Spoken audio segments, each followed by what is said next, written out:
Very good. This was on a Sunday. This was on Sunday. Okay. Sunday afternoon. We'll dispose of it. It's all right. Okay. Very good. Folks, please stand with me. Okay. Join me in the pledge. I pledge allegiance to the flag of the United States of America and to the republic for which it stands, one nation, under God, indivisible, with liberty and justice for all. Very good. Bishop, call the roll. Okay. We have Commissioner Sack. He had indicated he was going to be absent. Commissioner Salanitro. Here. Commissioner Feinstein. Here. Commissioner Pilla. Here. Commissioner French. I'm assuming he's on his way. And Supervisor Carvin is out of town on business and being replaced by Deputy Supervisor Bill Villanova. Very good. Okay. The approval of the minutes from November 15th. Do I have a motion to approve? I have changes. Do you have changes? Okay. Okay. Just typos. All right. Oh, all right. I've got to polish up my English skills. I don't think you'll be able to have a, you're not going to have a vote on that. You're Oh. going to have to postpone the vote and have to abstain. You have to abstain? So do you, Ann. Okay, very good. Also, actually, yeah. Oh, Very okay. good. Well, good. Then I can fix the minutes, and Not too bad. we'll Very bring them good. back tomorrow. All right, we'll take that Next meeting. to January. Okay. Comments from the public? Anyone? There's Please several. come forward. Sir? Okay, Doug had asked, I'm Mike Corbett, I'm head of the... You're on camera. I'm Mike Corbett, I'm chair of the Right Town Park Advisory Committee from Rhine. Doug had asked, just for two of my subcommittees, just give a very 2-minute address. Do you want us to do it now? Absolutely. Oh, okay. So I'll just call Stephanie, would you like to go first? Thank you. What's it called, Mike? It's the Right Town Park Advisory Okay. Committee. Okay, that's the official Doug name. and Joe. I Right. said he was. I got it. Just two, very brief. Yeah, not a problem. Not a Okay. problem. So this is just a quick update. We met last spring, and the Rye-Town Parks Advisory Committee, obviously as a reminder, we are sort of tasked with trying to encourage folks to come back to the park. We had several things this summer, one with our partners with the Friends of Rye-Town Park. We had a big planting event with the Cub Scouts, and then we organized, somewhat informal, but which grew into be sort of large kind of gatherings at the beach. And then we met this week and planned several things for the spring. The Friends of Rye-Town Park will be partnering with to finally do the movie at the beach. And then we will be doing more plantings and some informal events. But the biggest event will be the movie. We'll work with Bill on scheduling that. Sounds great. Thank you for the time, your efforts. You're Thank welcome. All right, your name is? Stephanie Stearings. Stephanie, okay. You. Okay, we have a second report. And was that one movie, or was that plural? One, okay. All right, we'll make it two. Start with one. Okay, Yeah, why not? no, fine. Mueller.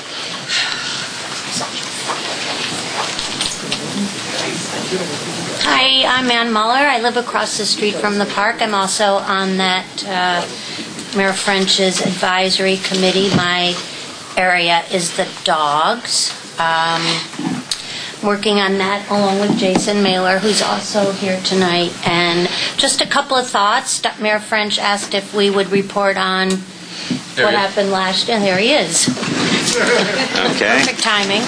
On last year, what happened last year with the dogs, what we see for the future with the dogs. So just briefly, I have some old snippets of minutes beginning in 1998 where dogs were discussed. I have those for you. I didn't get to give them to Bishop yet, but for you to look at later, where people spoke about how they were concerned about dogs off the leash. And I also attached a letter written to the Rye Record from November 18th, where a runner talks about, maybe you all saw that letter, but talks about his experience with dogs running into him in the park. This commission voted in June not to allow dogs in the park at any time unless they were on leash. And to my knowledge, there are not any other parks in Rye, Rybrook, or Portchester where dogs are allowed off-leash at any time. So how does the loose dog issue get resolved?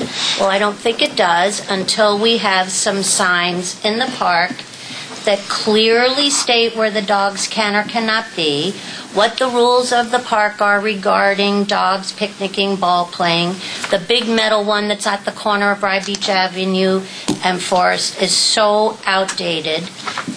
It doesn't even say welcome to Rye Town Park. It just lists all the things you can't do.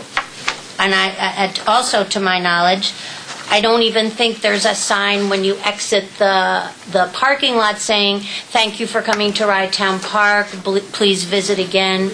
Not very friendly. So really, I agree with you there. So the signage should be more positive. More positive. You know? It's a beautiful park. So, welcome. Welcome. You know.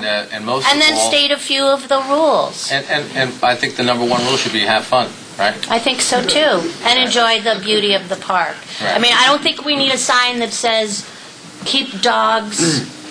What is the one about the pathway? It indicates that they can be on the path, they can't be on either side of it. I mean, they don't even make sense, half of them. It's ridiculous. So that would be nice to see some friendlier signs. I think if the security was stepped up in the summer and flyers handed out that clearly state to people where they should be with their dogs on the leash, that they shouldn't be off the leash during the summer, and if there's going to be fines that are given out, someone has the authority to hand those out and follow up with it. For the most part, we are all neighbors of the park, and we need to try to work together for the safety and comfort and fun of all park users. Playland Beach being open now to dogs and their owners is a big plus for the park. And I know this commission is always talking about bringing residents back to the park, but right now there's several people, many people, who won't even walk in the park anymore because of the loose dogs. They're afraid. All different people.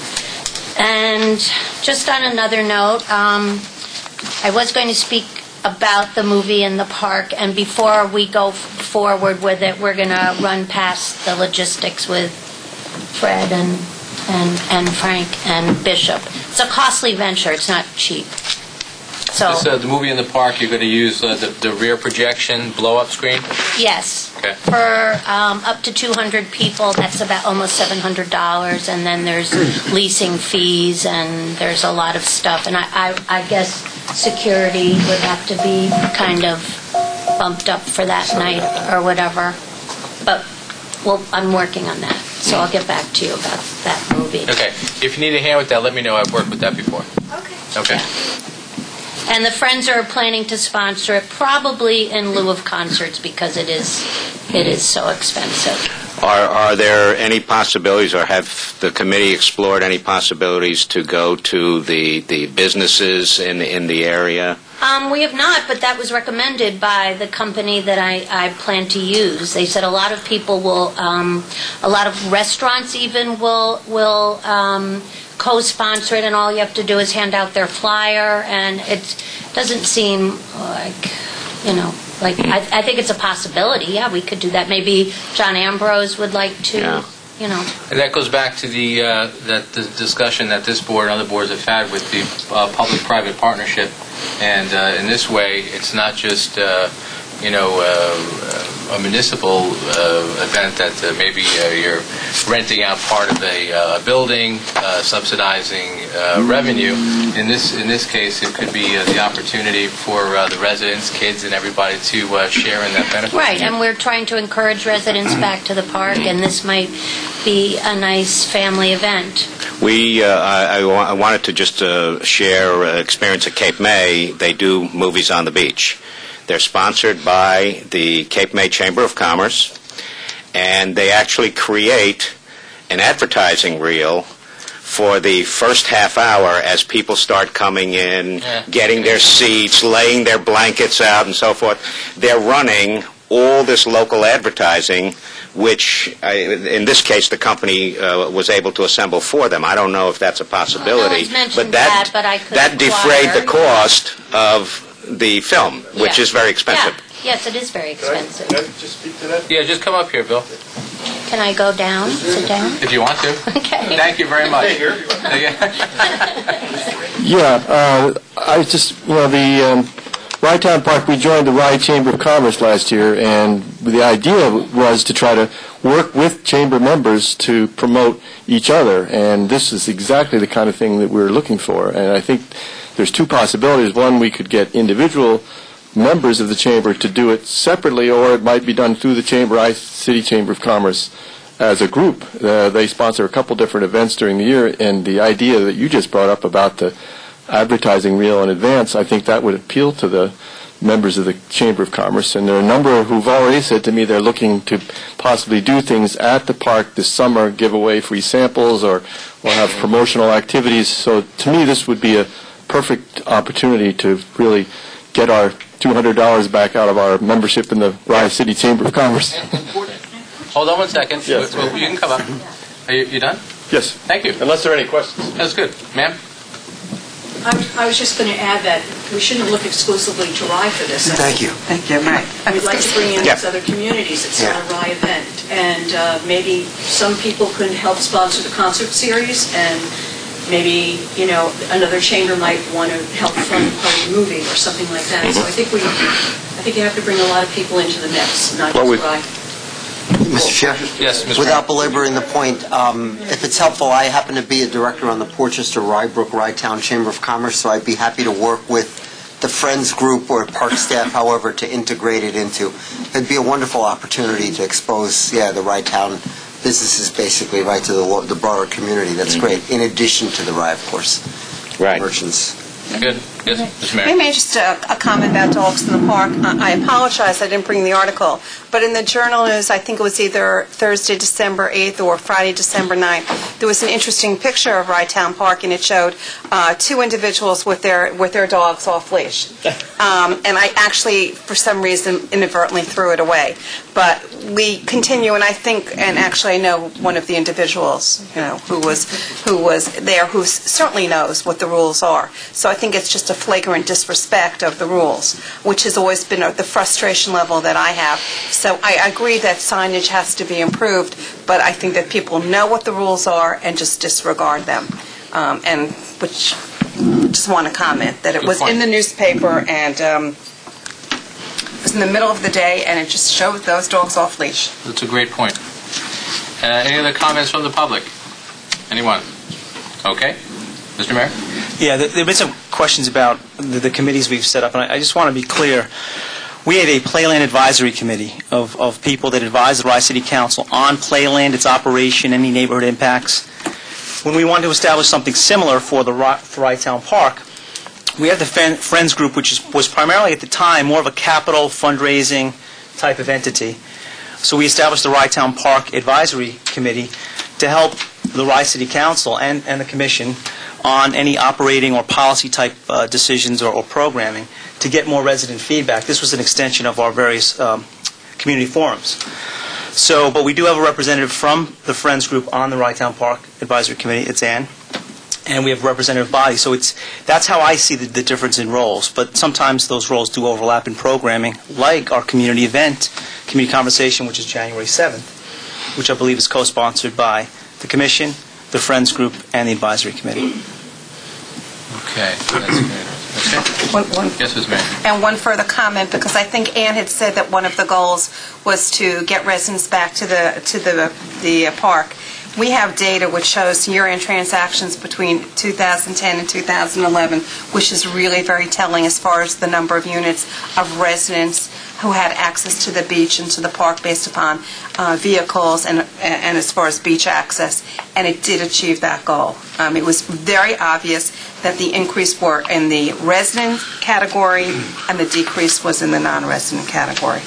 So therefore, that desired goal really was achieved this year. So kudos really for all the committee members who really helped to make changes to the park to be able to get residents back. And I know there is an issue with respect to dogs off leash, but there really was a wonderful increase this past summer in spite of the inclement weather from time to time. Thank you for sharing that. Yeah, it's great data. Really very telling. Okay. Anything else? Comments from the public? Very good. The financial operations report. All right, I'll kick off the financial report. The accountant is not available today. Right now, we're showing a loss of $73,301. You'll notice I do not have projections in there as I did last month. We only just got these financials yesterday, so we did not have a chance to vet the numbers and put the projections in. If you'll remember, the projected loss was $150,000. Our feeling here is we are confident we will not exceed that. We still have the same issues that we had last month, i.e. unemployment is still a bouncing ball right now.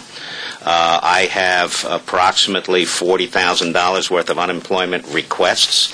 Not all of them have been determined by the Unemployment Bureau, so, but we're looking at it saying... That's higher than estimate, though, right? I thought we estimated... No, we estimated 20... Well, we budgeted 25. We had estimated 55. Okay, so that's below estimate. The problem is that until you get what's called the official determination letter, you're never quite sure what your maximum exposure is. I would prefer that you didn't project, like we did last year to give everybody kind of a sense. Right. But let's stay with hard numbers. You can anecdotally say this is what you think, but to put it down in writing, I think is somewhat dangerous. I agree. I'm sorry. It was $30,000 that we had budgeted, not $55,000. That was the year-end projection. Right, I'm sorry, 30, but we had... You've done a year-end. I have... In our projection, we added 25,000. We raised that to 55. Well, my only question is, I just printed out, literally, as I was running out the office, last month's, right. And the projections. And as of October, the losses were $45,000. Now November it's $73,000. I'm not sure how you go from $73,000 to $150,000 in the month of December when you have no step. I understand that it might be the unemployment, but that doesn't get you from $73,000 to $150,000. So it's a moving target, these numbers. It definitely is. And I also want to point out right now in that 199 figure in terms of total operations and maintenance, we've already identified about 12.5 of capital expenses. These were the water fountains and the underground water main repair that we had to do. You'd approve those. Right, you had approved those. So those will shift these numbers a little bit, and then you're going to see a capital line materialize roughly in that amount. I'm not sure we have identified all of the costs there, but it's going to be in that 12.5 range. Mr. Nowotnik, I want to echo what Mayors French and Feinstein mentioned. Obviously, forecasting is good when we're anticipating, maybe great days of weather for the next 7 days, and we have to, backfill manpower and things of that nature. But when it comes to dealing with the finances, there's a certain sense of anxiety that I think a lot of people have sometimes when you're looking at a number, and you want that number to be so true because it was given to you. And so, to what Mayor Feinstein says, something we do know is this actual number, that's 73,000, and then this forecasted number of 150,000. We know that the number is going to be somewhere. It'll be lower. There. It'll be in between. That's correct. Right. So that's correct. That's good. And then to what Mayor French mentioned, I agree. I think that in your effort to be transparent and really keep everybody abreast and to have a pulse on it is good. But the forecasting, I think, needs to end. And I think we need to deal with hard numbers all the time. And if you know what, you don't have a hard number for somebody, you don't have it. Yeah. Okay. And that's it. And let someone else come to a conclusion. Don't make the conclusion for anybody. So, all right. Thank you. Okay. Continue. Okay. From an operational perspective, frankly, there hasn't been much in the way of operations. There are one incident of vandalism that I think we tried to bring the commission up to speed on. Apparently, vandals attacked the main parking booth. They ripped off our protective sheathing. We had some plywood that we put up to close up a window. They tore that off. It looks to me like they took a pipe or a bat and started whacking, so they've broken some of the corner frames. We don't think it's much damage, but we did report it to the Rye Police, and what will happen is we will repair all of that damage come springtime, as soon as we have staff. In the meantime, what we have done is we have secured the facility and taken care of. What just happened, which you don't know, is that one of the main power transformers was leaking, and our park foreman found that yesterday. We contacted Con Ed. It was literally replaced today. Again, there's no cost to us, but it was significant because it powers all of the main building and Seaside Johnny's. That's the power area. The North Beach side and the lights on the boardwalk are powered by the transformer that's over on Rye Beach Avenue. So, again, these kinds of things happen from time to time. They think it had been hit by lightning at some point, and we just didn't know it. Oh, okay. And they had 2 breakdowns over last year. No, it was over the summer. That was over the summer, I remember. So, but those 2 things have been fixed. Other than that, there have been no incidences that I know of in terms of the dogs. There have been no incidents that we're aware of in terms of people. And we think the passive park model appears to be working. I would echo the. Oh, sorry. No, that's very good. I would echo the sentiments. I met with the Rye City manager. He's not heard any complaints with the police commissioner with the new passive park, other than somebody inadvertently had locked the gate at one point in time, and so we worked that out. Okay. And then lastly, we think we had a very successful implementation with the outside landscaper. I don't know. Again, we didn't hear any complaints, but the leaves have been picked up. They were picked up on time. The park looks actually looks quite nice, and we think the contractor met his responsibilities. Yes. We had the fertilizer complaint, right? About is that the same contractor? No. Okay, no. So that's separate. Right. Well, okay, that was a different incident, but we might as well bring it up. Nothing seems to have materialized with that. We did have a resident thought that there may have been some linkage between their dog getting ill and a recent deep-root fertilization of the trees. This was the program that we were jointly doing with the Friends of Rytown Park. Bartlett Tree Service has been doing this procedure for the last umpteen years without incident. We contacted Bartlett. They produced all kinds of scientific evidence. They contacted their Georgia office and produced reams of data that they didn't feel this was a valid situation, that it wasn't perhaps there. By the way, there was at least a week transpired between when we were notified and when the actual procedure had occurred. Deep-root fertilization, just so you understand, pushes the nitrogen, potassium type mixture approximately 6 to 10 inches into the ground. There is no surface water, there is no surface material, unless perhaps they may spill some along the way. It's entirely possible that something like that could happen. What's the condition of this dog? We haven't heard anything back. I mean, we've provided all of the backup information, what they call the MSDS sheets. We've provided all the safety information, all the chemical composition, all the background stories, and so forth.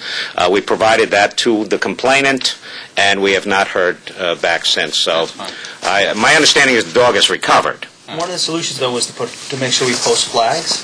Did we do that? Or that? Well, yeah, and that came out in the investigation, was that if you're doing deep-root fertilization, there is no flagging required. Okay. Flagging is required when you're doing some sort of pesticide type of work, but not if you're just doing regular fertilization. Fine, that's all.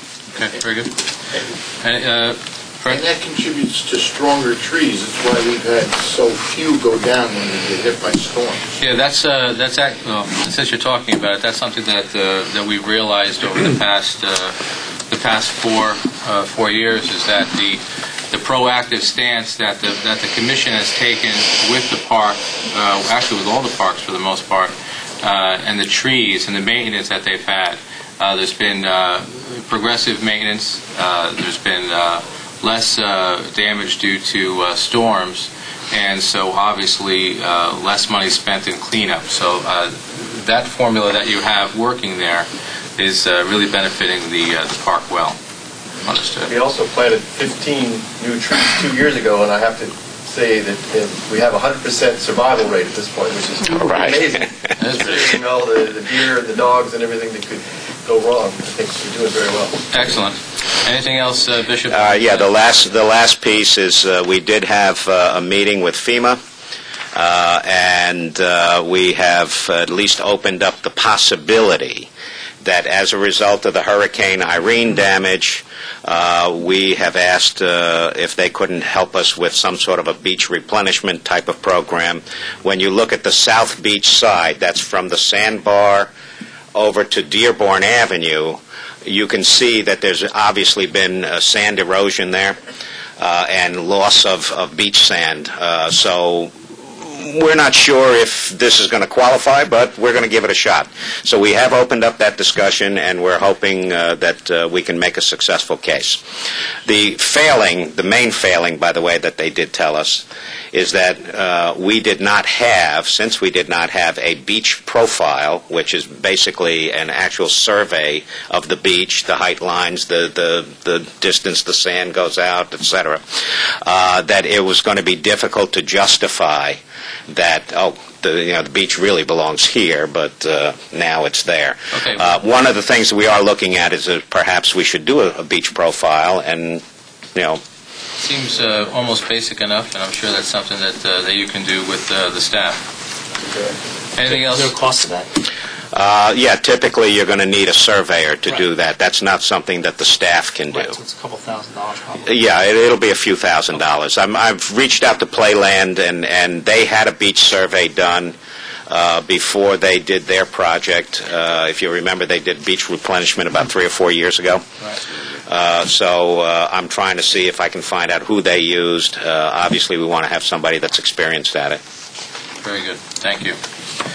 Okay. Anything else, Bishop, on that? Well, no. Now, at Commissioner Feinstein's request, we included your fee schedules. Okay. So you have the Can you hold that up?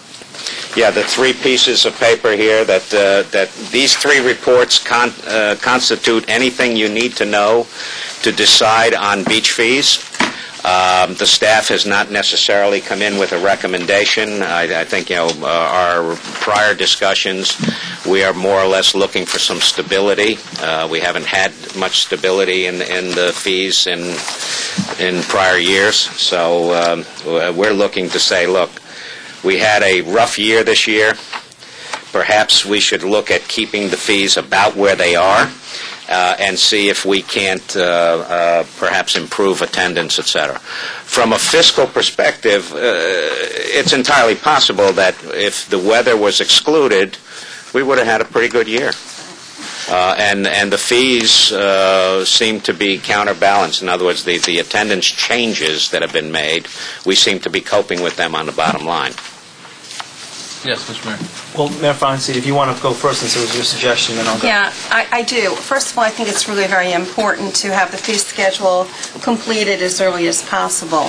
We saw last year, and I think the data is really terrific, we saw by going out early in the year, the resident permits, the numbers that increased were really dramatic, which of course goes to the bottom line, and also achieved the goal of bringing residents back in and making them feel part of the park.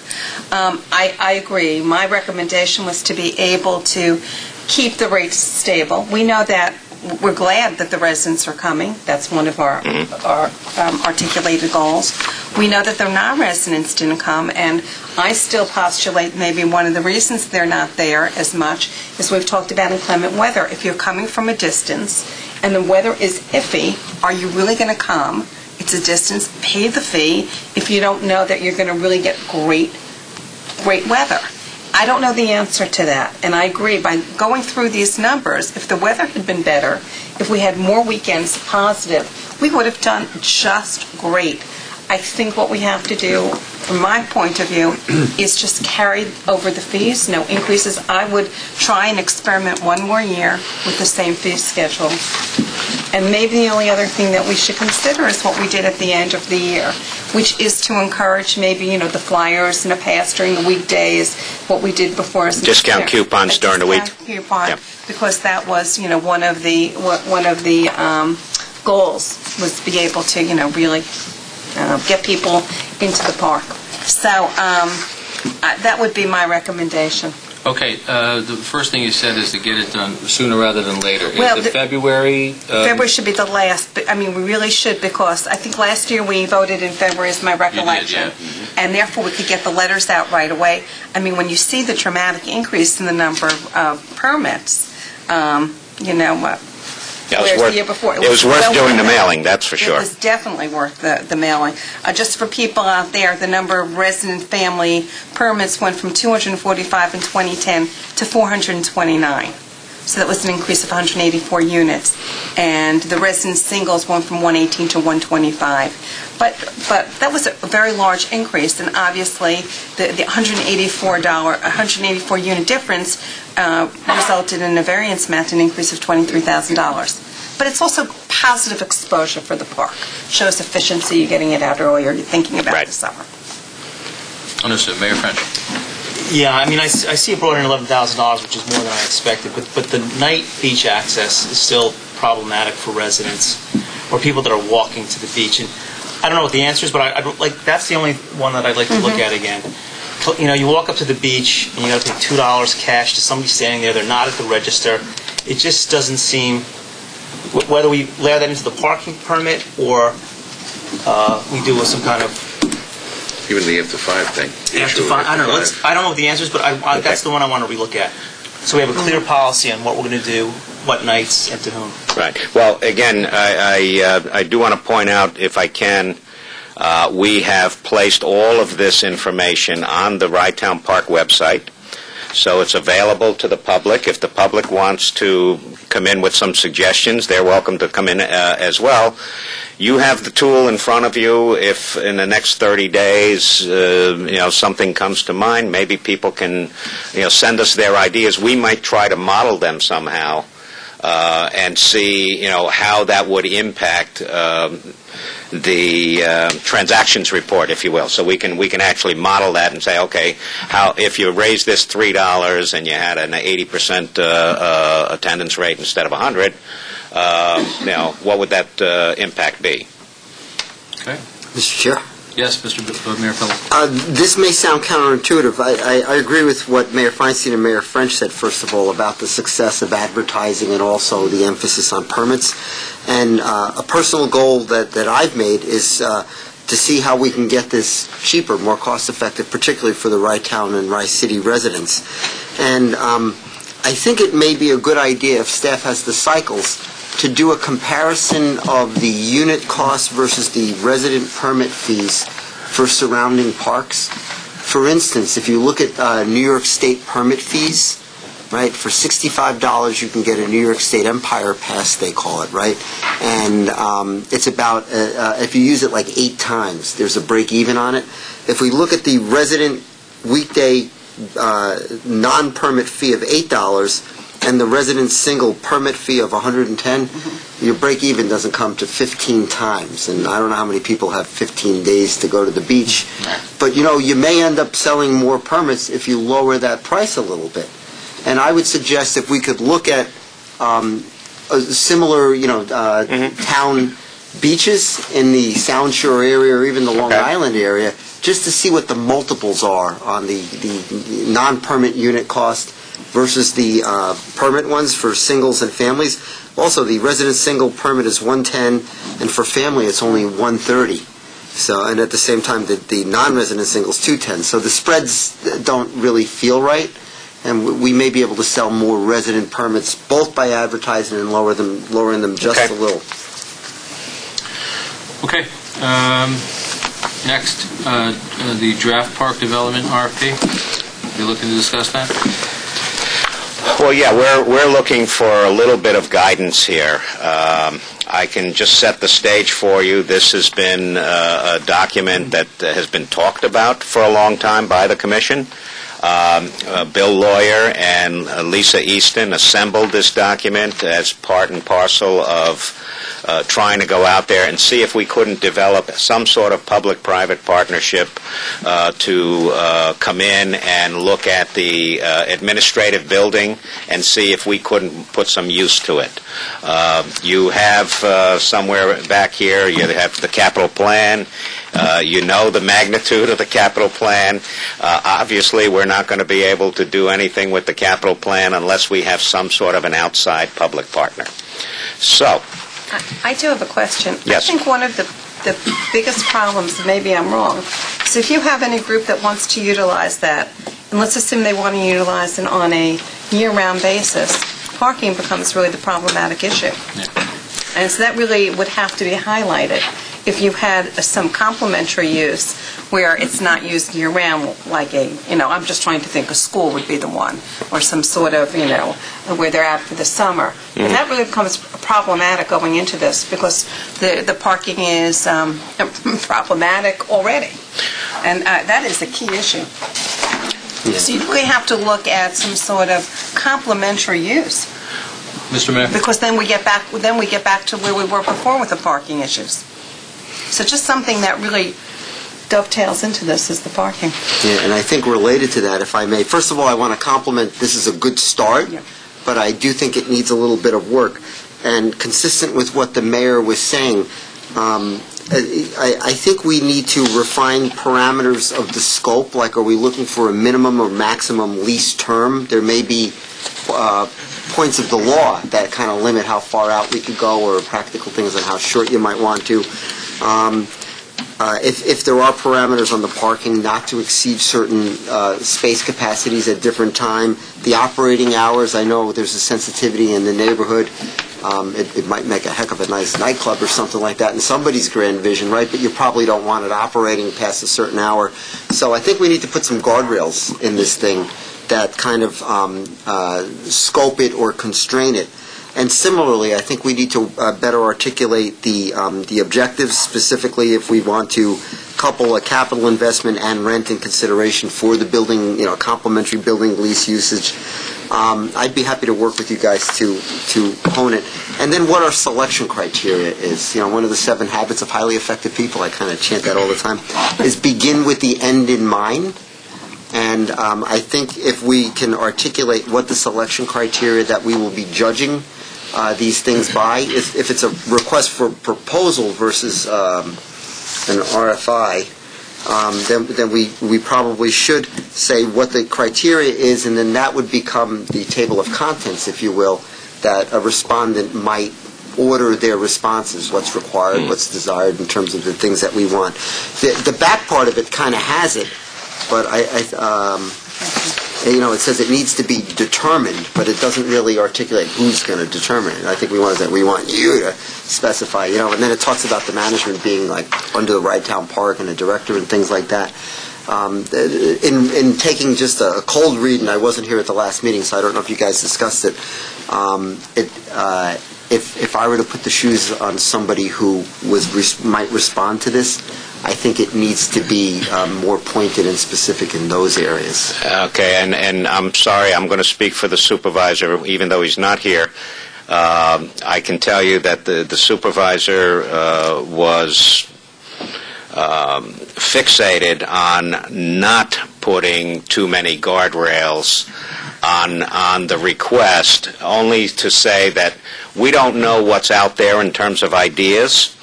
And I know specifically he's on the Westchester County Playland Evaluation Committee, and he was somewhat enamored with the Sustainable Playland proposal, which I think is one of the 3 or 4 that are still in the running. It was a proposal that was totally different from what I think many people expected. So I'm just saying, I know that Supervisor Carvin was looking for something that was more open-ended, just to be able to at least tour the landscape. Let's see what's out there. The Commission obviously has 100% rights in terms of ruling. The Commission can always put some constraints in after, during that evaluation phase, and then go out with a final document. Our problem here is that this is now a 2-year-old document. I think that one of the issues that's really key here is from a point of law. What is the maximum lease term? I think because there is I certainly know that schools, if they lease property, there is a maximum under law, given the nature of this particular park, and because of its creation as an act of the state legislature and the like. That's key, because if the duration is short, and if there's a capital investment, and whether or not you can legally have options to renew and the like. No one might put in that capital expenditure and make the investment. So I think from the beginning, really have to know from Paul Noto, legal counsel, what the duration is. Okay, so I'd say I think that's really important. Okay. That's the most important thing coming from this discussion that I see now. So Bishop, let's to keep some progress happening here. Let's get a report back to the board via email. Not wait for next month's meeting. So everybody has the opportunity to then start acting sooner rather than later. I agree that this document is, October 2010, but again, it's not like the Park Commission has been sitting on their hands. There's been other things that they've been working on. Absolutely. So that being said, let's reach out to Paul Noto, make sure that he gets a response back to the board in a timely fashion, maybe shortly after the new year. Mayor Fred. Yeah, having served on the Playland Citizens Committee and sitting in Rye, I think one of the things I've asked for at the outset, and this is a great document, by the way, is to have the Rye City Planner take a look at it, as well as the Rye City Corporation Council. When you look at the RFP for Playland, that went through full vetting through the planning department of the county and full vetting through the legal department to address some of these concerns. Mm-hmm. Now, in the 1990s, the City of Rye passed the Local Waterfront Revitalization Program, the LWRP, which basically, in concert with the federal government, talked about the types of uses along the waterfront, whether it was along our boat basin or along the shoreline. And the county document is clear to say, local zoning has impact on the uses of what you do at Playland. The same thing would be here. So, to Mayor Pilla, the hours of the discotheque, well, maybe there will be no hours, in terms of closing or operation. Those are the types of things I think the city planner would be able to have some say in. So, I would like to see that come back, and then we could start to set up this advisory committee or this committee that can then manage this proposal forward. The second thing that Mayor Pilla mentioned, I believe, is one of the drawbacks from the county process was there was not a defined process to the public and to the responders. They didn't know how they were going to be judged and what the process was going to be. And so if I were to do it all over again, I would have said not only here's what we're looking for you, but here is the process once we get the evaluations back, and here's how we're going to determine who goes forward. That, I think, is key in any kind of RFP process. Okay. Consistency with the LWRP, that's a legal constraint, for instance. Right. So that's something that needs to I do want to apprise Commissioner French. We did have a meeting with the city planner and with the city manager about a week ago or so. We gave them... And Capital, but this as well? We gave them this document at that meeting, and we asked Christian? Yes. We asked him if he couldn't get back to us with some sort of outline as to what the current zoning allows for that particular space, for that particular area. At least we could use that as a framework to begin. Perfect, because what we had with the county, so we had a couple of seminars where there were a lot of more questions that we were responding to. Had we had those in the document up front, you prevent a lot of that. So thank you. Right, okay. Okay, let's move on to the updated 2012 capital projects list.